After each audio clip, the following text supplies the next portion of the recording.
The winter wind cut through Jack's thin jacket as he huddled in the doorway of what used to be a bakery.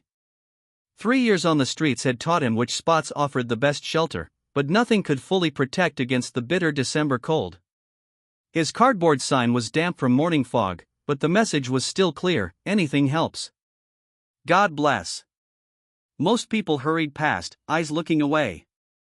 Jack understood. It was easier to pretend not to see him. Winter was always the hardest time. The cold seeped into his bones, making his old war injury ache more than usual.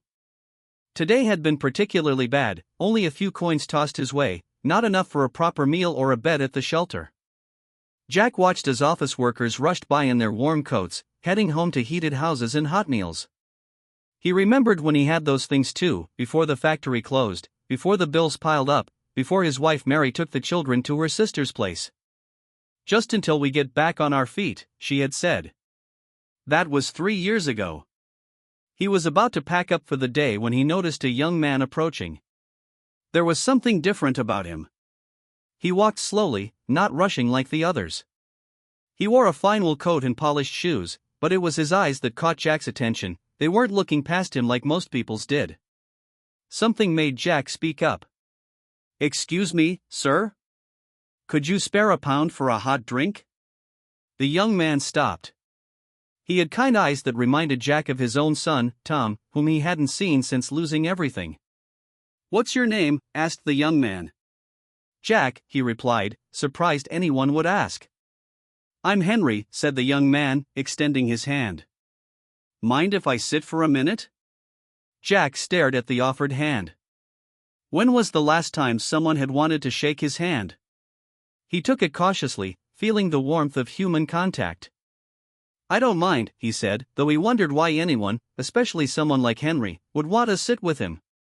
Henry lowered himself onto the cold step beside Jack. People walked by slower now, curious about the well-dressed young man sitting with a homeless person. "How long have you been out here?" Henry asked. Jack hesitated before answering. 3 years. Lost my job when the factory shut down. Then my flat. Then my family left. Been trying to get back on my feet ever since." "Were you in the service?" Henry asked, noticing Jack's old military posture. Jack nodded. "Army. 12 years. Served in 2 wars. Henry's expression softened. "My grandfather was in the army too. He always said veterans deserve our respect." As they talked, Jack felt something he hadn't felt in years: dignity. Someone was actually listening to him, treating him like a human being instead of a problem to avoid. "Everyone thinks I just want money for drink," Jack said quietly. "But what I really want is a chance to work again. I'm a good worker. Always was." Henry was quiet for a moment. Jack expected him to make an excuse and leave, like people usually did when the conversation got real. Instead, Henry pulled out his phone. "My father owns a building company," Henry said. "They're always looking for reliable workers." He typed something into his phone. "Would you be interested in meeting with the site manager tomorrow? I think there might be a position available." Jack felt his heart jump. Was this real? I would, but. He gestured down at his worn clothes. "I don't look very professional anymore." Henry smiled.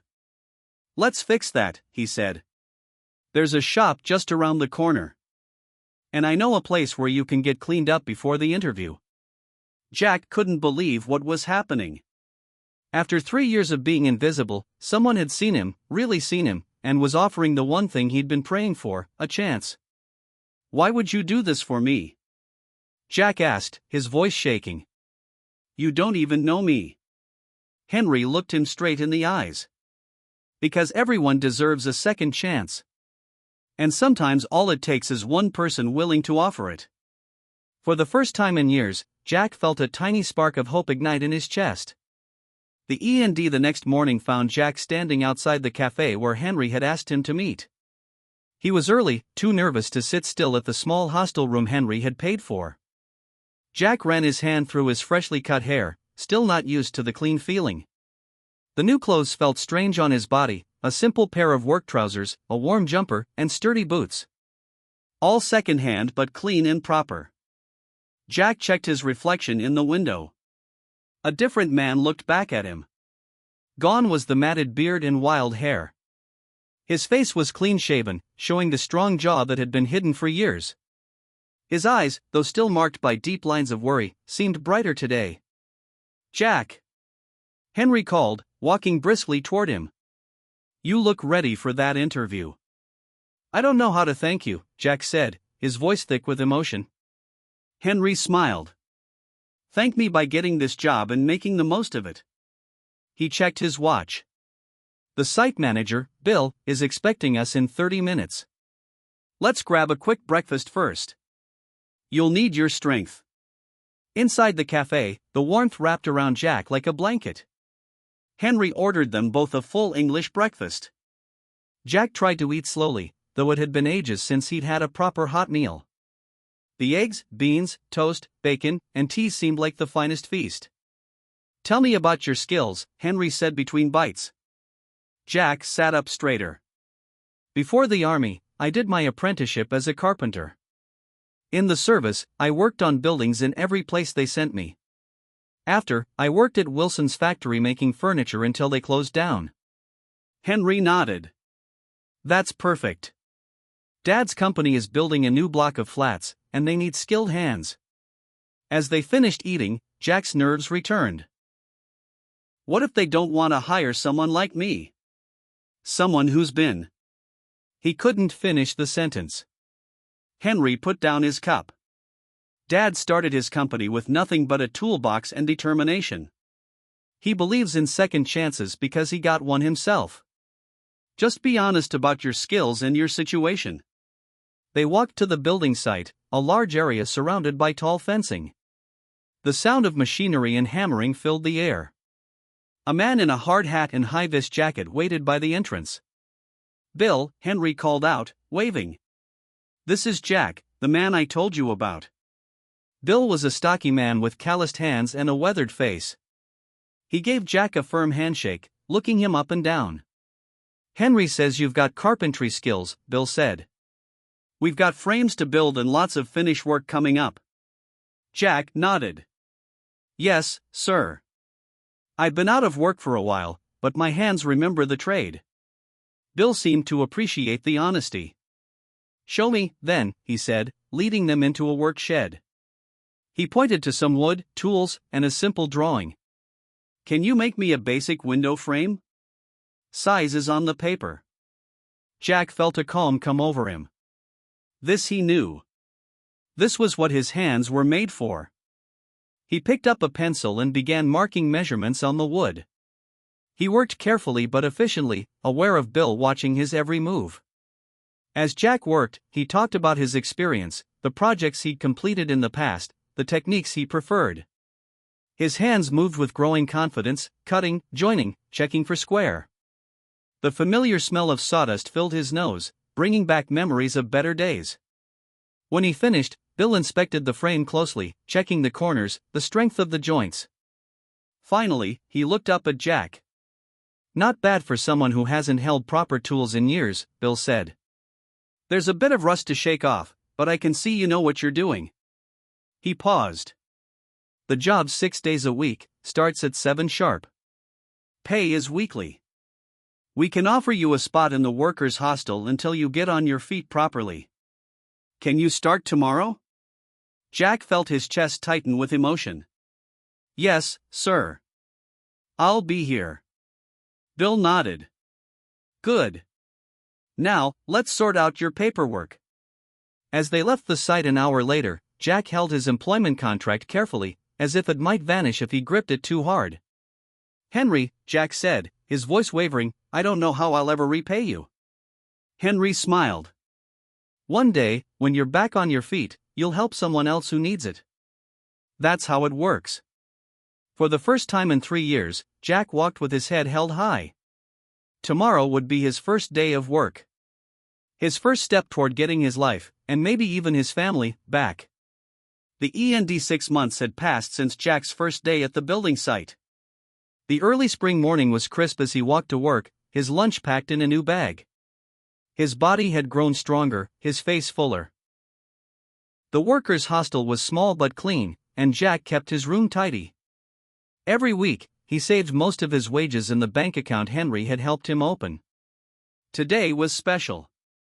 Bill had asked to see him first thing. Jack worried a bit as he walked through the site gates, nodding to his workmates. Had he done something wrong? His work was good, he knew that much. The other men respected him now, especially after they learned he was a veteran. "Morning, Jack," called Bill from the site office. "Come in." Jack entered the small portable building. To his surprise, Henry was there too, sitting with a cup of tea and a smile. "Henry." "I didn't expect to see you here," Jack said. Henry stood to shake his hand. "I wouldn't miss this.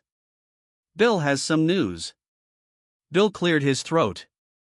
"Jack, you've been one of our best workers these 6 months. Never late, never complain, and your carpentry is top quality. The project supervisor wants to offer you a permanent position with the company. Better pay, benefits, everything." Jack's heart pounded in his chest. "Permanent? You mean not just for this building?" "That's right," Bill nodded. "The company has projects lined up for the next 5 years. This job is yours as long as you want it." Jack had to sit down. "I don't know what to say." Henry's eyes were bright. "There's more." "Tell him, Bill." Bill pushed a paper across the desk. "The company has a program for employees. They own some small flats near our main office. Not fancy, but clean and well kept. You can rent one at a fair price. It's yours if you want it." Jack stared at the paper. A real flat. A place of his own again. A place where his children could visit. Maybe even stay. "With your permission," Henry said, "I took the liberty of contacting Mary." Jack's head snapped up. "My wife? You found her?" Henry nodded. "She's still at her sister's place. I didn't tell her everything, just that you had turned things around and wanted to reconnect with the family." Jack's hands trembled. "What did she say?" "She cried," Henry said simply. "She said she never stopped hoping you'd find your way back. The children ask about you all the time." Jack couldn't hold back his own tears now. 6 months ago, he'd been invisible, hopeless, sitting on that cold step. Now he had work, respect, a future, and maybe, just maybe, a chance to be a husband and father again. "When can I move in?" Jack asked, wiping his eyes. "This weekend," Bill said. "The company will help with the basics: bed, table, chairs. You've earned this, Jack." That evening, Jack sat on his hostel bed and did something he hadn't done in years. He called his wife. His hands shook as he dialed the number Henry had given him. "Hello?" Her voice sounded just the same. A little older maybe, a little tired, but still merry. "It's me," Jack said, his voice barely a whisper. "It's Jack." There was silence, then a soft sob. "Jack? Is it really you?" "Yes, love. It's me. I've got things to tell you. Good things." They talked for an hour. Jack told her everything: the years on the street, meeting Henry, the job, the new flat. Mary cried, and so did he. She told him about the children. Emily was 12 now and doing well in school. Tom was 9 and loved football. "They never forgot you, Jack," Mary said. "They have your picture by their beds. Do you think, would they want to see me?" Jack asked, afraid of the answer. "They ask about you every day. They love you. They made plans." Mary and the children would visit the new flat in 2 weeks, after Jack had settled in. Just to visit, Mary warned, they needed to take things slowly. But it was a start.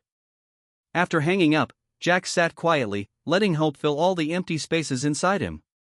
Tomorrow, he would work even harder. He would make his flat perfect for his family's visit. And someday, if they gave him the chance, he would make up for all the lost time. As he drifted off to sleep, Jack thought of Henry and the simple question that had changed everything: "What's your name?" After years of being invisible, someone had seen him. Someone had cared enough to know his name. The E&D Jack stood in his new flat, looking around nervously. Was everything perfect? He had spent 2 weeks making the small space as nice as possible. The walls were freshly painted a warm cream color. The furniture was simple but clean. In the children's room, he had built bunk beds with his own hands, painting Tom's blue and Emily's purple. On the small table in the kitchen, Jack had placed a vase with fresh flowers. Mary had always loved flowers.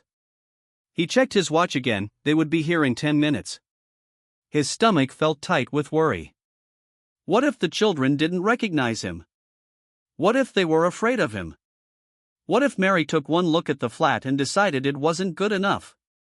The doorbell rang. Jack took a deep breath and walked to the door, his legs feeling heavy. When he opened it, there they were, his family. Mary looked older but still beautiful. Her eyes were the same warm brown he remembered. Emily was so tall now, nearly a young lady, with her mother's gentle smile. And Tom, his little boy, was not so little anymore, looking up at Jack with curious eyes. "Hello, Jack," Mary said softly. "Dad?" Emily whispered, her voice uncertain. Jack felt tears in his eyes. "Yes, love. It's Dad." Tom stepped forward first, wrapping his arms around Jack's waist. "I knew you'd come back. I told Mum you would." Jack knelt down and hugged his son properly, then opened his arm for Emily to join. She hesitated, then ran into his embrace. Over their heads, his eyes met Mary's. She was crying too, but smiling through her tears. "Come in," Jack said, standing up and wiping his eyes. "Let me show you my flat." He gave them the tour, which didn't take long. The kitchen, living room, the small bathroom, the main bedroom, and the children's room. When Tom saw the bunk beds, he shouted with joy and immediately climbed to the top one. "Did you make these, Dad?" Emily asked, touching the smooth wood of her bed. Jack nodded. "I did. I remembered purple was your favorite color." "It still is," she said, smiling shyly. They sat down for the lunch Jack had prepared, nothing fancy, just sandwiches and soup, with ice cream for dessert. As they ate, the awkwardness slowly melted away. Tom talked about his football team. Emily showed Jack pictures of her art projects on Mary's phone. Mary spoke about her job at the local shop. "And what about you, Jack?" Mary asked. "Tell us about your work." Jack told them about the building site, about Bill and the other workers, about the buildings they were making. He left out the hardest parts of his story: the cold nights, the hunger, the loneliness. There would be time for those talks later, with Mary alone. After lunch, they went to the small park nearby. Jack pushed Tom on the swings, just like he used to years ago. He watched Emily show off her cartwheels on the grass. For a few hours, it felt almost normal, almost like they were a family again. When evening came, Mary gathered the children to leave. Jack's heart sank, but he understood. This was just a first step. "Can we come again next weekend?" Tom asked, looking at both his parents. Mary glanced at Jack. "If your father isn't too busy." "I'm never too busy for you," Jack said quickly. "Any of you. You can come whenever you want." As they were saying goodbye at the door, Emily suddenly hugged Jack tight. "I missed you, Dad," she whispered. "I missed you too, love," Jack said, his voice breaking. "Every single day." After they left, Jack sat alone in his flat. It felt emptier now, but also fuller with the memory of their voices, their laughter. On his phone, he found a text message from Henry. "How did it go?" Jack typed back, "Better than I deserved. They're coming back next weekend." The reply came quickly, "I'm happy for you, Jack. Remember, one step at a time." That night, Jack lay in bed thinking about the long road ahead. Rebuilding trust would take time. Becoming a proper family again wouldn't happen overnight. But for the first time in years, the future looked bright. He thought about all the things he wanted to teach Tom, all the father-daughter moments he wanted to share with Emily. He thought about Mary, and whether she might someday look at him the way she used to. Before falling asleep, Jack made a silent promise to himself: he would never again take for granted the simple miracle of having a family who loved him. The end 1 year had passed since Jack's family first visited his flat. The summer morning was bright and warm as he stood in the kitchen making breakfast. Today was special, moving day. The flat was full of boxes, all neatly packed and labeled in Mary's careful handwriting. After months of weekend visits, after careful conversations and slow rebuilding of trust, Mary had agreed they should try living together again as a family. "Dad, where did you put my football boots?" Tom called from the children's room. At 10 years old now, he was the spitting image of Jack at that age. "Check the blue box by your bed," Jack replied, flipping pancakes on the stove.